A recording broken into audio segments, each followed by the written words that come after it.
आज मैं आपसे एक ऐसा सवाल पूछना चाहता हूं जो शायद आपके दिल के किसी कोने में पहले से मौजूद है। क्या वाकई नाकामी हमें तोड़ देती है या हम खुद अपने आप को तोड़ देते हैं?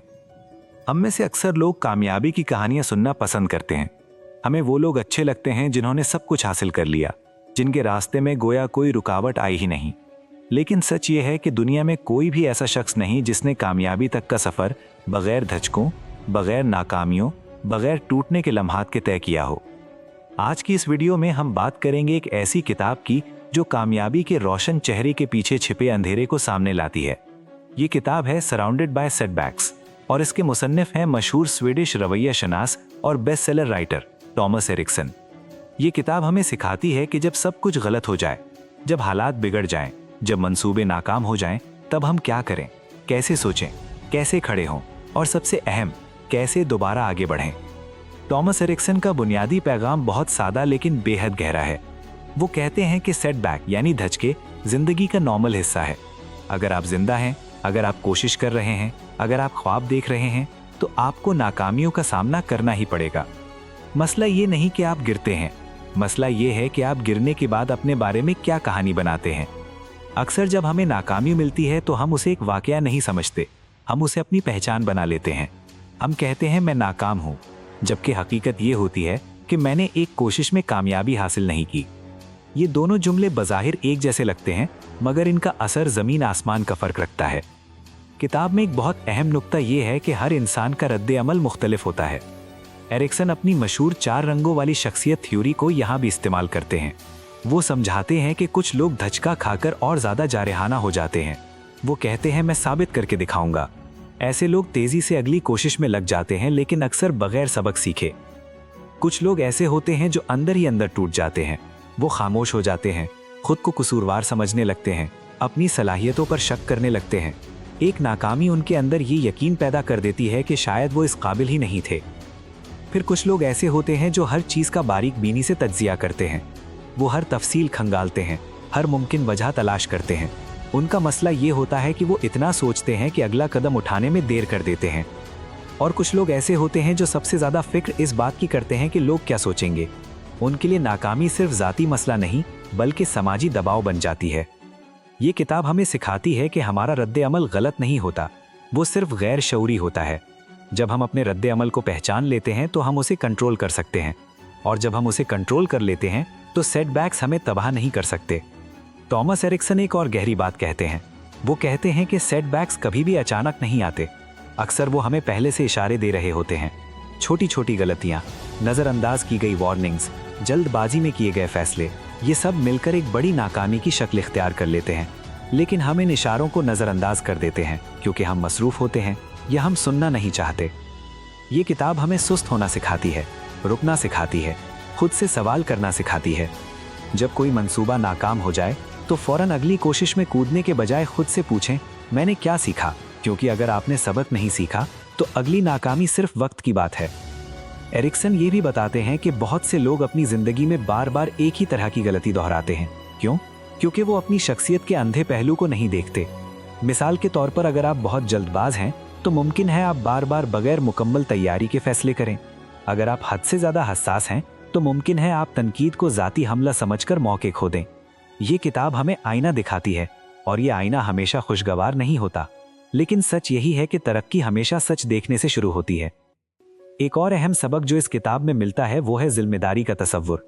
एरिक्सन कहते हैं कि नाकामी के बाद हम अमूमन 2 रास्ते इख्तियार करते हैं, या तो हम दूसरों को इल्ज़ाम देते हैं या खुद को मुकम्मल कसूरवार ठहरा देते हैं। दोनों रवैये ख़तरनाक हैं। दूसरों को इल्ज़ाम देना हमें वक्ती सुकून देता है, मगर हम कुछ सीख नहीं पाते। खुद को मुकम्मल कसूरवार समझना हमें मायूसी में धकेल देता है। असल रास्ता यह है कि हम जिम्मेदारी लें, मगर खुद को तबाह ना करें। जिम्मेदारी लेने का मतलब यह है कि आप ये तस्लीम करें कि हालात चाहे जैसे भी थे, अगला कदम आपके हाथ में है। आपके पास इख्तियार है कि आप बैठकर रोते रहें या उठकर दोबारा कोशिश करें। किताब में रेजिलियंस यानी लचक के बारे में भी तफसील से बात की गई है। एरिक्सन कहते हैं कि लचक कोई जादुई सलाहियत नहीं जो कुछ लोगों को पैदाइशी तौर पर मिलती है।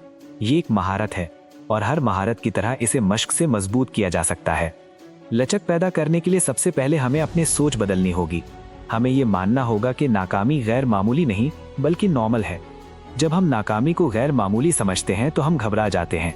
जब हम उसे नॉर्मल समझते हैं तो हम उसका सामना बेहतर तरीके से कर सकते हैं।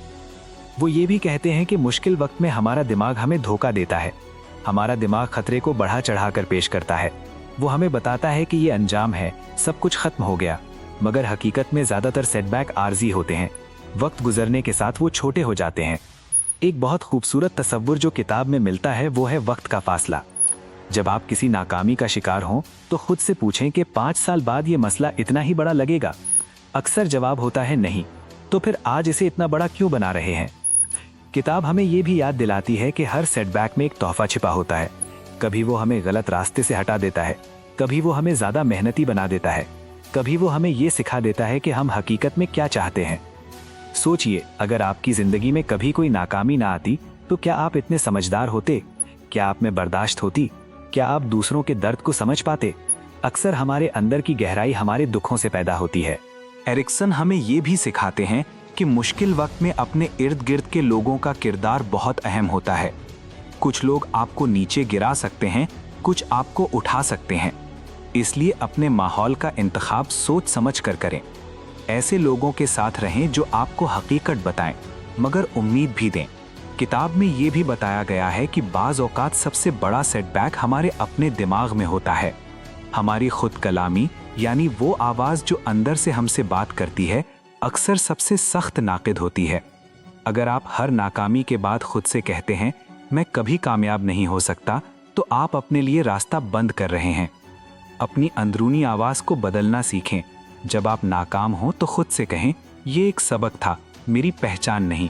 एरिक्सन के मुताबिक कामयाब लोग और नाकाम लोग एक ही दुनिया में रहते हैं, एक जैसे मसाइल का सामना करते हैं, मगर उनकी कहानी मुख्तलिफ होती है। कामयाब लोग अपने सेटबैक को अपनी कहानी का इख्तिताम नहीं बनाते, बल्कि एक बाब बनाते हैं। जिंदगी सीधी लाइन नहीं है, ये उतार चढ़ाव से भरी हुई है। अगर आप हर चढ़ाव को मुस्तकिल समझेंगे और हर उतार को आखिरी, तो आप जज्बाती रोलर कोस्टर पर सवार रहेंगे। मगर अगर आप समझ जाएं कि दोनों आर्जी हैं, तो आप मुतवाज़िन रह सकते हैं। ये किताब हमें जज्बाती बुलूगत सिखाती है। ये सिखाती है कि हम फौरी रद्द अमल देने के बजाय सोच समझ कर जवाब दें। ये सिखाती है कि हम नाकामी के लम्हे में भी खुद पर काबू रख सकते हैं।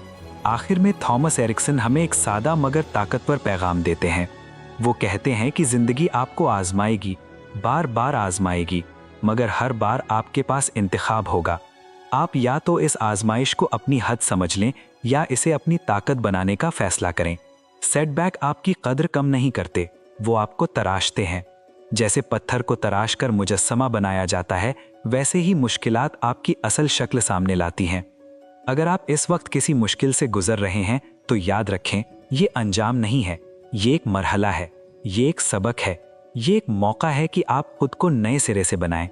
आपकी कहानी अभी खत्म नहीं हुई, शायद ये वो मोड़ है जहां से असल ताकत शुरू होती है। अगर आपको ये तफसीली खुलासा पसंद आया, अगर आप चाहते हैं कि हम ऐसी ही गहरी और ज़िंदगी बदल देने वाली किताबों के असबाक आप तक पहुंचाते रहें, तो अभी वीडियो को लाइक करें, चैनल को सब्सक्राइब करें और बेल आइकन ज़रूर दबाएं ताकि कोई भी नई वीडियो आपसे मिस ना हो। कमेंट्स में लिखें कि आप अपनी ज़िंदगी के किस सेटबैक को ताकत में बदलना चाहते हैं और अगली किस किताब का खुलासा सुनना पसंद करेंगे। इस वीडियो को अपने दोस्तों और ख़ानदान के साथ शेयर करें, क्योंकि शायद किसी को आज यही पैगाम सुनने की ज़रूरत हो। याद रखें, नाकामी इख्तिताम नहीं होती, अक्सर वो एक नई शुरुआत का दरवाज़ा होती है। मिलते हैं अगली वीडियो में।